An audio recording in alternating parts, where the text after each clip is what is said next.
कभी कभी हमें जीवन में अकेले लड़ने की आवश्यकता होती है।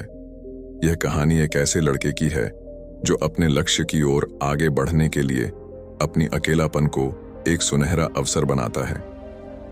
एक समय की बात है, एक छोटे से गांव में एक लड़का रहता था।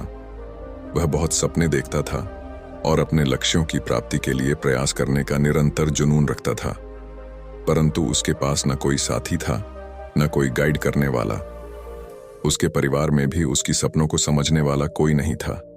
इसीलिए उसे लगता था कि वह अकेलेपन की जंजीरों में बंद है और उसके सपने अधूरे रहेंगे। फिर भी उसने निरंतर मेहनत की और अपनी आत्मविश्वास की आवाज को बुलंद किया। उसकी इच्छा शक्ति और संघर्ष ने उसे सही दिशा में आगे बढ़ाने की शक्ति दी। एक दिन उसे अपने गांव के बाहर एक पुस्तकालय का पता चला। वह आश्चर्यचकित हुआ, क्योंकि उसे पहले कभी ऐसी जगह नजर नहीं आई थी। धीरे धीरे उसने उस पुस्तकालय के दरवाजे पर कदम रखा।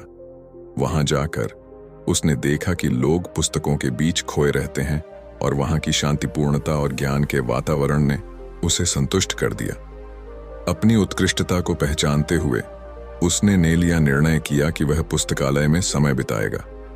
धीरे धीरे वह पुस्तकालय की विभिन्न किताबों को पढ़ने लगा और नई दुनिया की खोज में निकल पड़ा। दिनों बिताने के साथ साथ उसका ज्ञान बढ़ता गया और वह अच्छे लेखकों और दर्शकों के साथ रिश्ते बनाने लगा। इसी के साथ उसने लिखने का भी मन बना लिया।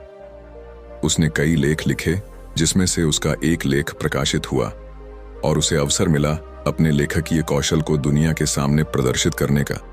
वह लड़का जिसने कभी अकेलापन को एक रुकावट समझा था, अब एक प्रेरणादायक उदाहरण बन गया। लोग उसे मान्यता देने लगे और वह लड़का अपने लक्ष्यों की ओर अग्रसर होने में सफल हुआ। इस कहानी से हमें यह सीख मिलती है कि अकेलापन को एक सुनहरा अवसर बनाने के लिए हमें संघर्ष करना चाहिए। हमारी संयमितता, समर्पण और मेहनत हमें अपने लक्ष्यों की प्राप्ति की ओर आगे बढ़ा सकती है।